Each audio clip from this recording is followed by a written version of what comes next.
আসসালামু আলাইকুম রহমতুল্লাহ। প্রিয় দর্শক, চক্ষু বন্ধ করে ইয়া ওয়াদুদ পড়ে কারো উপর ফু দিলে কি হয়? কি বলেছি? চোখ বন্ধ করে মহান আল্লাহ তাআলার একটি সিফতি নাম ইয়া ওয়াদুদ পড়ে কারো উপর বা কারো চেহারার দিকে ফু দিলে কি হয় আপনি জানলে অবাক হবেন। আপনার মনের আশা, মনের আকাঙ্ক্ষা পূরণ হতে যাচ্ছে। হ্যাঁ প্রিয় দর্শক, ভিডিওটি শেষ পর্যন্ত দেখুন।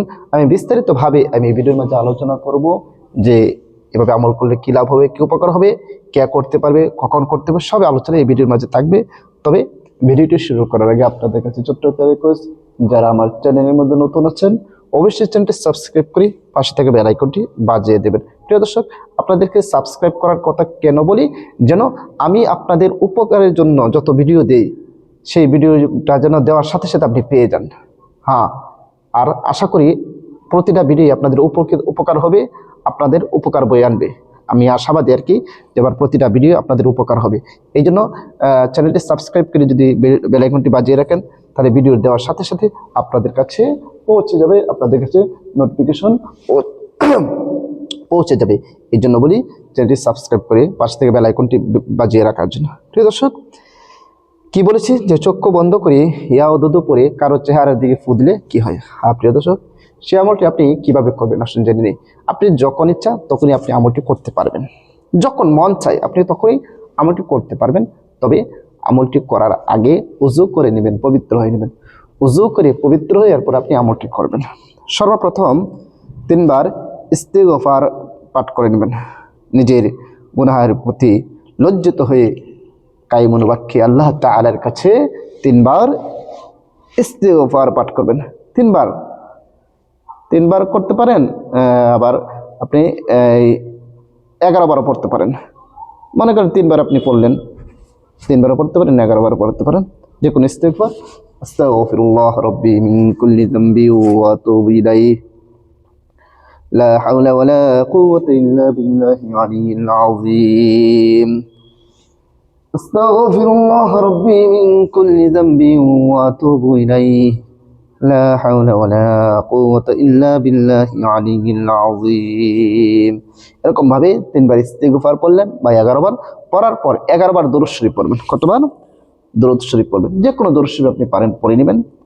আমি দুরূদ ইব্রাহিম পড়তেছি, যে দরুদ শরীফ আমরা নামাজের মধ্যে পড়ে থাকি। আপনি যে কোনো ছোট বড় যে কোনো দরুদ শরীফ পড়ে নেবেন, যেটা সহিহ শুদ্ধভাবে পারেন। আল্লাহুম্মা সাল্লি আলা মুহাম্মাদিন ওয়া আলা আলি মুহাম্মাদ কামা সাল্লাইতা আলা ইব্রাহিম ওয়া আলা আলি ইব্রাহিম ইন্নাকা হামিদুম মাজিদ। আল্লাহুম্মা বারিক আলা মুহাম্মাদিন ওয়া আলা আলি মুহাম্মাদ কামা বারাকতা আলা ইব্রাহিম ওয়া আলা আলি ইব্রাহিম ইন্নাকা হামিদুম মাজিদ। এরকম ভাবে ইস্তিগফার ও 11 বার দরুদ শরীফ পড়ার পরে আপনি দুটো চক্ষু বন্ধ করে দেবেন। বন্ধ করে আপনি একটি তাসবিহ দানার মাঝে পড়তে শুরু করবেন।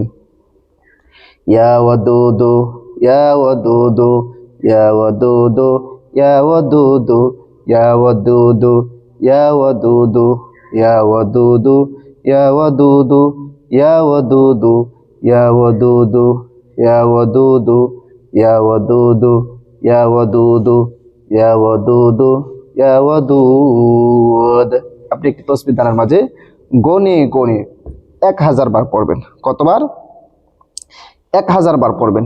চোখ বন্ধ করে, চোখ খুলবেন না, চোখ বন্ধ করে 1000 বার পড়বেন। পড়ার পর আবারও শেষে যে কোনো দরুদ শরীফ পড়েন 3 বার পড়ে নেবেন। আমি ছোট দরুদ শরীফ পড়তেছি, আপনারা সেটা পড়ে নিতে পারবেন, অথবা যে কোনো দরুদ শরীফ সাল্লাল্লাহু আলাইহি ওয়াসাল্লাম সাল্লাল্লাহু আলাইহি ওয়াসাল্লাম সাল্লাল্লাহু আলাইহি ওয়াসাল্লাম, এই দরুদ শরীফ আপনি 11 বার পড়ে নেবেন। ঠিক আছে? 11 বার পড়ার পর আপনার আমল করা শেষ। আর কি আমল করা শেষ।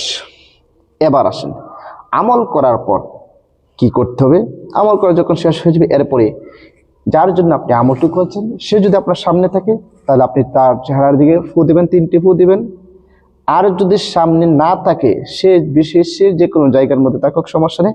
আপনি তো তার চেহারা চোখ বন্ধ করলে আপনার চেহারা আপনার চোখের সামনে সে ভাসবে না। অবশ্যই আপনি যখন একজন মানুষকে দেখেন, চোখ যখন বন্ধ করবেন, তার চেহারাটা তার একেবারে সম্পূর্ণ আকৃতি আপনার চোখের সামনে ভাসবে। এই জন্য যদি কাছে না থাকে তাহলে আপনি দুটি চক্ষু বন্ধ করবেন। বন্ধ করে মনে করবেন আপনার চোখের সামনে আনবেন, আর মনে করবেন সে আপনার সামনে আছে, সে আপনার সামনে দাঁড়িয়ে আছে বা বসে আছে। মনে করি আপনি তার চেহারা দিয়ে 3টি ফুবা দম করবেন। 3টি ফুবা দম করবেন, আপনার আমল করা শেষ। এরপরে আল্লাহ তাআলার কাছে আপনি দোয়া করবেন। কেন দোয়া করবেন?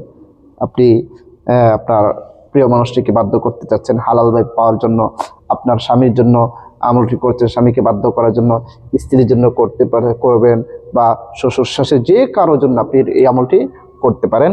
আল্লাহর উপর পূর্ণ আস্থা রেখে সহিশুদ্ধভাবে যদি আমলটি করতে পারেন অবশ্যই ফলাফল পাবেন। প্রিয় দর্শক, আশা করি সবাই বিষয়টি বুঝতে পেরেছেন।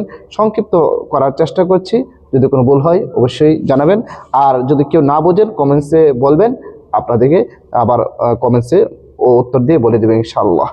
প্রিয় দর্শক, ভিডিওটা বেশি করে শেয়ার করে দিবেন। আর সবাইকে অসংখ্য ধন্যবাদ ভিডিওটি দেখার জন্য। আসসালামু আলাইকুম ওয়া রাহমাতুল্লাহ।